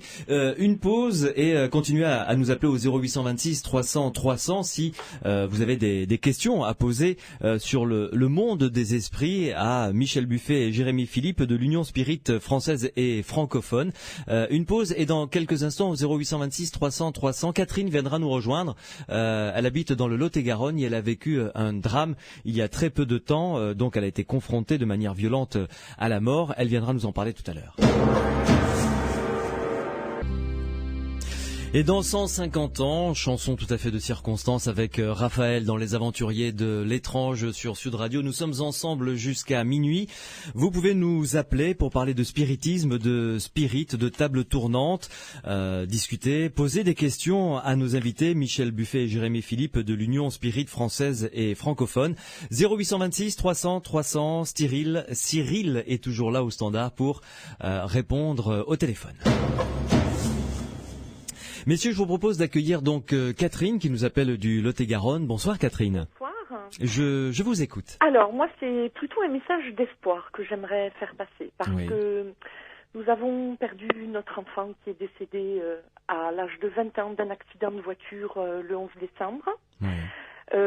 Enfant unique, qui plus est. Donc évidemment c'est totalement monstrueux, inacceptable et particulièrement douloureux et encore le mot douloureux me semble dénué de sens par rapport à ce qu'on peut ressentir comme souffrance du manque et de tout ce qui va avec. Parallèlement à ça, il se trouve que j'ai toujours cru aux esprits. Je pense que quelque part ça m'a sauvée, mais n'empêche que devant ce tel drame. C'est particulièrement difficile. Donc j'ai une amie qui vit en Belgique, à Liège, qui depuis 3 mois allait avec la photo de mon gamin dans un centre spirit, dans l'espoir d'avoir un message de mon gamin, pour pouvoir me faire du bien. Parallèlement à ça, moi j'ai cherché un centre. Bon, un centre dans le Lot-et-Garonne. J'ai fait des pieds et des mains parce que je n'en connaissais pas. J'ai réussi à trouver une adresse sur Internet. Et là, miracle pour moi, j'en trouve une association de gens absolument extraordinaires, au passage, à côté d'Agen. Mais qui ne font pas partie de l'Union Spirit française et francophone, si? Ah, très bien. Une association, l'association passageoise, je crois, d'études spirites Allan Kardec, qui font tout à fait partie qui est présidée par mon Jean-Pierre, ami Jean-Pierre Pipineau. Tout à fait. Bien, parfait. C'est d'ailleurs lui que j'ai rencontré en premier. Oui. Ça m'a fait un bien, mais je crois que même lui ne pourra jamais savoir à quel point il m'a fait un bien fou. Et le lendemain, le fameux mercredi, il y a 15 jours, me voilà partie dans ma petite Clio, 1 heure de route pour aller assister à une séance. Le même soir, 1h30 plus tôt, mon amie Myriam était en Belgique, à Liège, dans une séance de médium. Sans que vous le sachiez ou vous étiez au courant? Je le savais. D'accord. Je le savais. Donc la séance a lieu. D'abord, je rencontre ces gens qui sont d'une gentillesse, mais il n'y a même pas de mots pour décrire tout ce qu'on peut ressentir au cours d'une soirée pareille. Tellement on se sent rempli d'énergie, de gentillesse, je dirais même d'amour. En fait, c'est incroyable. Mais il se passe véritablement des choses que je n'arrive même pas à expliquer. Donc me voilà partie à cette séance, et puis effectivement, il y a eu des visions et des messages, notamment un message de mon gamin à un médium, Didier, pour ne pas le citer. Et au cours de ce message, il parle d'une sensation d'étouffement très forte. Alors évidemment, j'ai eu un doute. Le gamin n'a pas donné son nom, ni pas de détails. Je me suis dit, c'est peut-être mon gamin, mais c'est peut-être pas lui, ça fait rien, il faudra prier pour lui. Parce que le gamin, d'après les rapports, le gamin s'est endormi, il est décédé sur le coup, sans s'être réveillé. Donc c'est vrai que pour nous parents, on se dit, il n'a pas souffert, c'est déjà... Un élément de consolation au moins, oui. Tout à fait. Je rentre à la maison, 2h moins le quart du matin, j'ai un message sur mon répondeur. « Allô Catherine, c'est Mimi, j'ai un message de Julien. » Je téléphone, elle me donne le message, et entre autres, la médium qui s'appelle Viviane a ressenti une sensation d'étouffement, exactement comme l'autre médium, à Agen, sauf qu'à 1h30 d'intervalle. Oui. Quand vous dites Julien, c'était le prénom de votre enfant? C'est mon enfant. Oui. Et là, évidemment, ça m'a torturée toute la semaine, parce que je me suis dit, en fait, il a souffert, il s'est senti partir, ça m'a torturée toute la semaine, j'en ai pas dormi. Semaine dernière, je retourne, sans avoir dit là-bas, aux gens qui sont là-bas, qui sont adorables, Alain, Jacqueline, Jean-Pierre, Didier, Michel, à quel point ça m'avait torturée. Et ce soir, la semaine dernière, c'était séance assistance spirit, c'est-à-dire que vous présentez quelqu'un de décédé ou de vivant pour lequel on doit prier, parce que la personne est malade ou en souffrance, et évidemment, je présente mon gamin. Je présente mon gamin, et là, il y a eu des messages de mon enfant, notamment celui qui était à côté de moi, Michel, qui est adorable aussi, il en a eu un, et le gamin n'arrêtait pas de lui dire impeccable, impeccable. Et effectivement, c'est un terme qu'il employait souvent. Mais comme si ça suffisait pas, à l'autre médium, qui était encore de l'autre côté, il a envoyé des visions. Il a beaucoup d'humour, il est adorable, mon gamin, mais en plus il a beaucoup d'humour. Il a envoyé un ovni, et ça c'était pour moi, parce qu'on bataillait toujours au sujet des ovnis. Il a envoyé un feu d'artifice, et par contre il a expliqué, c'est ça qui est fou, il a expliqué sa sensation d'étouffement. Il a expliqué que ce qui l'étouffe, ça n'est pas l'accident du tout. Il ne comprend pas pourquoi. C'est les questions qu'il se pose qui l'étouffent. Je me suis dit, mais c'est complètement fou. À la fin, on en a discuté, et Didier m'a expliqué, m'a dit, en fait, tu vois, voilà, ça t'a torturé toute la semaine, regarde, ce soir ton gamin il vient, et il t'amène la réponse aux questions. Et ça ne suffit pas, il y a un médium qui s'appelle Alain, lui aussi, adorable, ils sont tous adorables ces gens-là, il a eu un message, et alors là, scotché sur place, je peux vous le lire, il est relativement court. Merci de vous occuper de moi, je suis heureux de voir l'attention que vous m'apportez. Je souris de vous voir unis avec maman, c'est formidable. Je suis bien, merci à tous. Je suis vite partie, mais ici c'est merveilleux. Je ne regrette pas. Et à la fin, Alain me regarde, le médium, et il me dit, ben là, je ne sais pas si c'est une bêtise, de l'humour ou quoi, mais il va bien, le lapin. Et là, j'étais remplie d'émotions. Parce qu'en fait, mon gamin, je l'appelais toujours mon lapin. Et ça, mais pour moi, ça a été immédiat.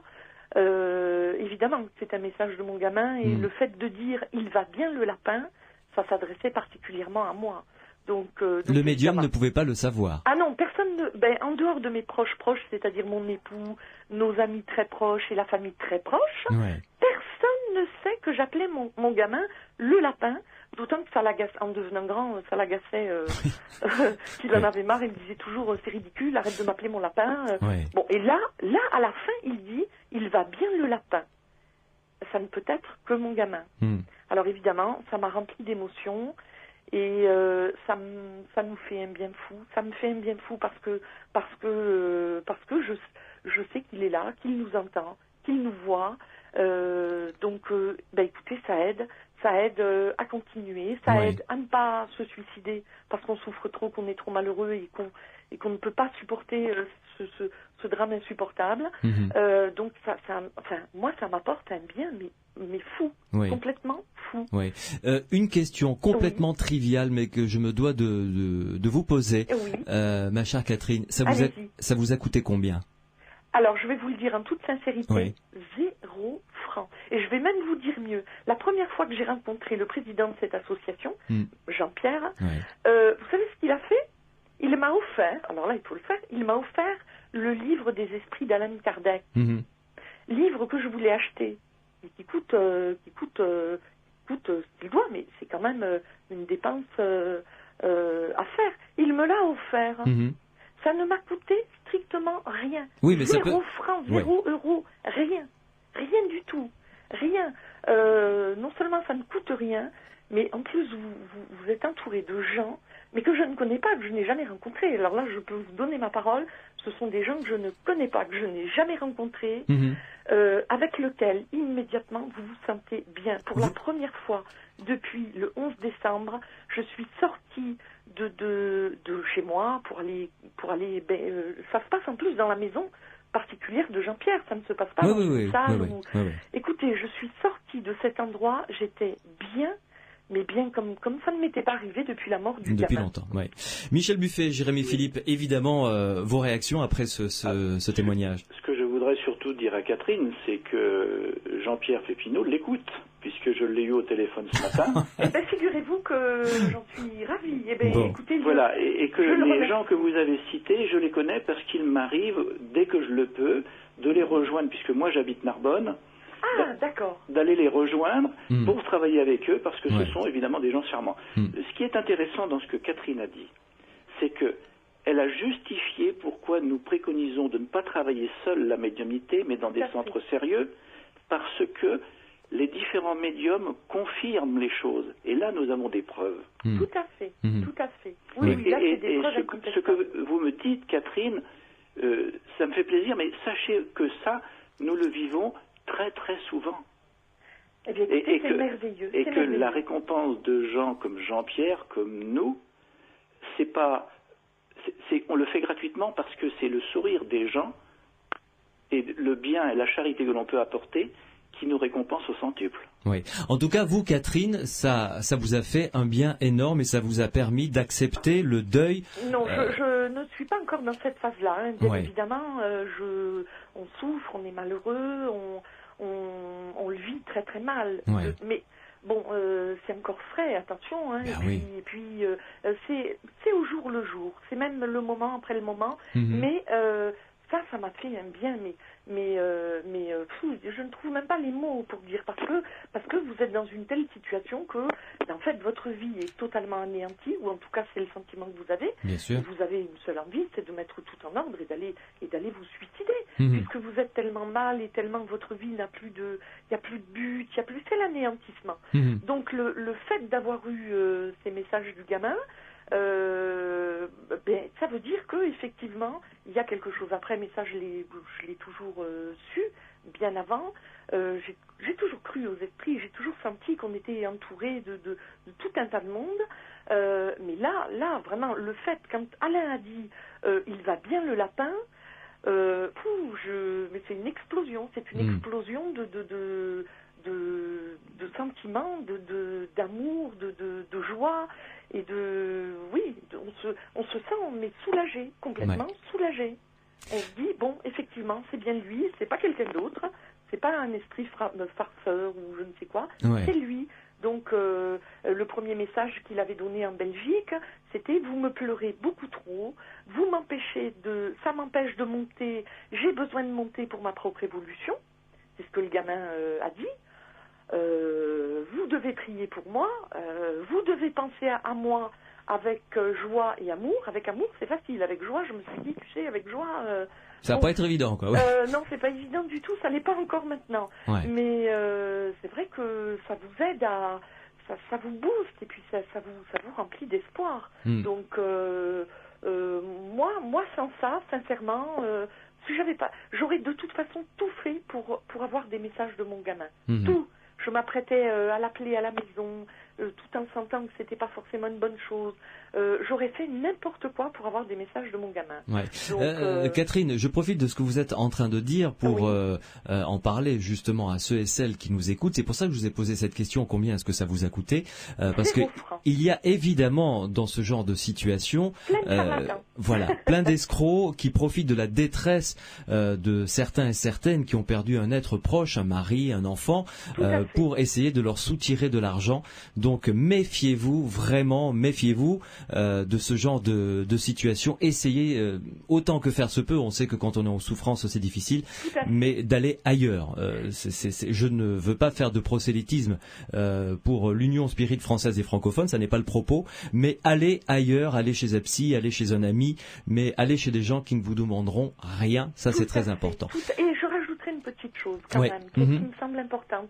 C'est que quand on perd quelqu'un de très très proche, un enfant, un époux, une épouse, frère, sœur, je crois que les gens devraient, peu importe au stade où s'ils croient pas, je crois que d'une part on devrait beaucoup prier, déjà pour la personne qui est décédée, mais en plus on devrait être particulièrement vigilant et faire attention, parce qu'on ne se rend pas compte, mais on est entouré de signes que la personne décédée nous donne. Il y a plein de signes, nous on en a eu. Il y a des gens autour de nous qui ont eu des signes de mon gamin disparu. Donc ça, c'est quelque chose qui peut faire du bien aussi.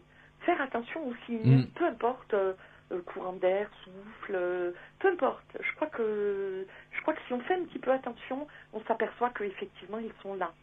Merci beaucoup Catherine. Eh bien de rien, merci. Je vous fais de grosses bises et à bientôt. Au revoir. Au revoir. Les aventuriers de l'étrange, toute dernière ligne droite, juste après une pause, on va en arriver à la conclusion avec nos deux invités, Michel Buffet et Jérémy Philippe.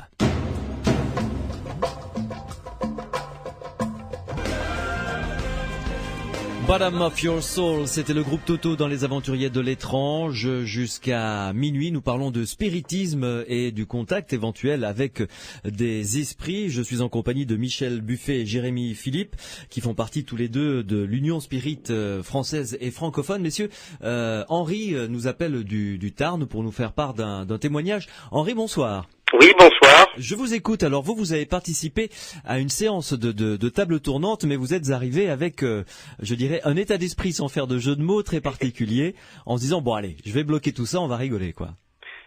Disons que je suis, assez cartésien. Je crois que ce que je vois, disons, et avoir entendu dire que les tables tournaient, avoir fait tout un tas de choses, j'étais un peu sceptique. Et j'ai la chance d'avoir d'excellents amis dans les Corbières, un charmant petit village, et la maman de mon copain fait de temps en temps tourner des guéridons. D'accord. Et disons que par curiosité, parce que je personnellement j'y croyais pas, j'ai un petit peu forcé cette dame, parce qu'elle n'y tenait pas, parce que soi-disant on peut invoquer des esprits mauvais et donc les faire venir dans sa maison et après ne plus pouvoir les faire partir. Disons que elle était un peu réticente et donc j'ai réussi à la convaincre et le jour convenu elle est venue avec un crucifix et un bol d'eau bénite pour éventuellement chasser les mauvais esprits. Bon, donc vous avez dû vous dire bon allez on y va.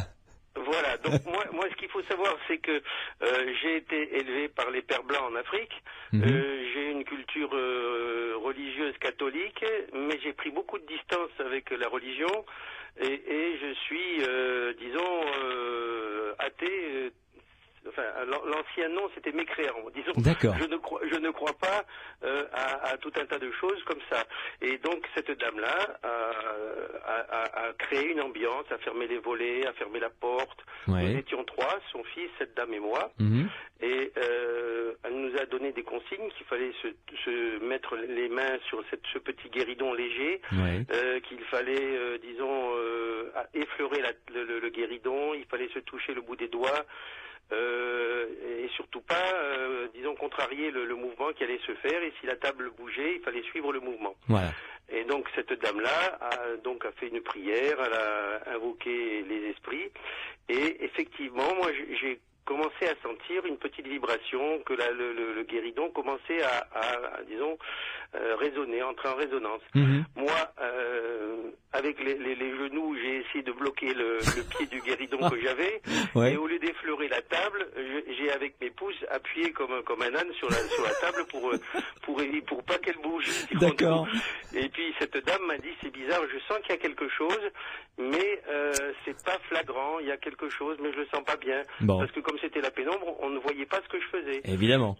Et puis au bout d'un certain temps, au bout de 2-3 minutes, j'ai dit quand même, je vais jouer le jeu, puisque je suis venu voir ce que c'était. Eh ben, il faut quand même aller jusqu'au bout, quoi. Aller jusqu'au bout des choses. Ouais. Et cette dame-là nous avait dit, si l'esprit arrive, chacun posera une question mentalement à tour de rôle à cet esprit. Et donc moi, quand ça a été mon tour, j'ai voulu vérifier si la question que j'allais poser était vérifiable en quelque sorte. Ouais. Donc j'ai demandé, puisqu'on avait dîné avec ses amis, combien de versales il y avait dans l'évier actuellement. Donc je ne savais pas, et je pense que personne autour de moi ne le savait. Donc la table a bougé autant de coups qu'il y avait de versales. Ouais. Je me suis absenté 30 secondes pour aller compter les versales qu'il y avait dans l'évier, et c'était effectivement le bon nombre. Donc moi j'étais assez troublé. Ouais.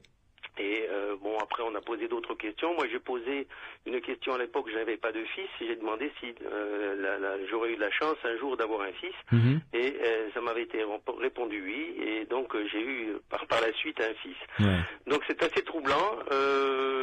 Moi qui suis très cartésien, c'est des choses qui m'interpellent quelque part, mais ce que je peux dire, c'est que je l'ai vu. Ça, il n'y a pas de contestation possible. Ouais, ouais. Et ça a bien bougé donc, tout seul, quoi. Moi, ce qui me chagrine un peu, c'est cet aspect religieux qui tourne autour de ça. Ouais. Parce que, on parle de la religion catholique, mais on parle pas tellement des expériences avec les bouddhistes, avec les musulmans ou avec les israélites. Ouais. Est-ce que c'est l'apanage qui est réservé aux catholiques? Est-ce que il faut être croyant, pour pouvoir faire tourner ces tables? Je ne sais pas du tout. Bonne question. Merci en tout cas, Henri, de nous avoir appelés. Michel Buffet, Jérémy Philippe, une question intéressante, œcuménique. Est-ce que les Israélites le font? Est-ce que les musulmans le font? Est-ce que parce qu'il y a une forte connotation, on le disait tout à l'heure, judéo-chrétienne quand même dans votre discours.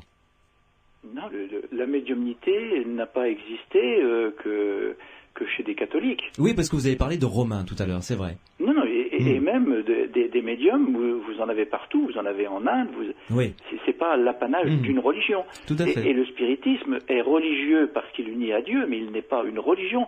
C'est-à-dire, comme je vous disais au début, nous, dans les réunions spirites, il n'y a pas de bougie, il n'y a pas de rite, il n'y a pas de dogme, il n'y a pas...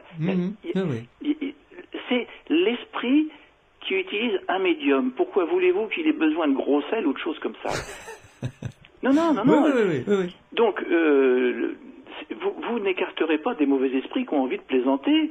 C'est pour ça qu'on dit toujours qu'il faut juger l'esprit à son message. Tout à fait. Et à ce qu'il est en vérité, même s'il essaye de nous tromper. Mais bon, si vous voulez, toutes ces choses-là, ça n'a pas le caractère religieux, même si le fait de dire que nous disons que Dieu existe et qu'il nous a tous créés égaux, etc., et que c'est normal que l'on retrouve des discours identiques, que lorsque l'on dit que le Christ était le plus grand médium, il est évident qu'il est une référence pour nous, comme il l'est pour d'autres chrétiens, bien sûr, comme il l'est aussi pour des musulmans. Et évidemment. Bien sûr. Tout à fait. Voilà, donc c'est un médium qui est universel, celui-là. Tout comme lorsque l'on parle de Moïse, l'étape de la loi, c'est quand même un médium, c'est un fait médiumnique, physique. Oui. Hein? En tout cas, merci. Bon, toutes ces affaires-là, si vous voulez, bon, on a parlé tout à l'heure avec Catherine de Liège. Bon, Liège est adhérente aussi au Conseil Spirit International, et je pense qu'elle a eu affaire à Jean-Paul Évrard, qui a son centre à Liège. Donc c'est amusant de voir les concordances qui existent dans le monde spirituel. Bon, une chose quand même que je juge importante, parce que tout le monde ne peut pas aller dans les centres, et tout le monde est intéressé par le spiritisme, c'est de savoir aussi que la revue Spirit qui avait été créée par Allan Kardec, qu'il avait fait paraître à son époque, en 1958, savoir que le Conseil Spirit International est coéditeur maintenant avec la France, et que cette revue Spirit existe en français, existe en espagnol, et qu'elle est en train d'être traduite maintenant en portugais et aussi en espéranto, parce que on considère que l'espéranto sera une langue qui permettra à tout le monde de pouvoir se comprendre. Ça, ce serait pas mal. Ça serait pas mal. Ouais. Ça serait bien. En tout cas, Michel Buffet, je donne 2 sites internet où l'on peut avoir des informations. Le premier, c'est union-spirit.fr, et un autre site internet qui est spiritisme.net. Voilà, tout simplement, ça c'est vraiment le plus simple, spiritisme.net ou union-spirit.fr. Voilà. Michel Buffet, en tout cas, merci beaucoup de nous avoir accompagnés. Je vous remercie et je vous souhaite à tous une bonne nuit. À vous aussi. Jérémy Philippe, merci. Merci à vous. Et à très bientôt. À bientôt. Au revoir. C'est ainsi que se termine pour ce dimanche soir les aventuriers de l'étrange. Évidemment, on se retrouvera avec grand plaisir la semaine prochaine, samedi et dimanche, toujours de 22h à minuit. Merci à Grégory qui a réalisé cette émission, à Cyril qui était au standard et à Pierre Massias qui m'a filé un coup de main pour construire cette émission qui, je l'espère, vous a passionné. En tout cas, nous, on se retrouvera avec grand plaisir samedi et dimanche prochain, 22h minuit, Sud Radio, musique toute la nuit, et ensuite, à partir de 5h, c'est toute l'équipe des matinales qui va venir vous rejoindre.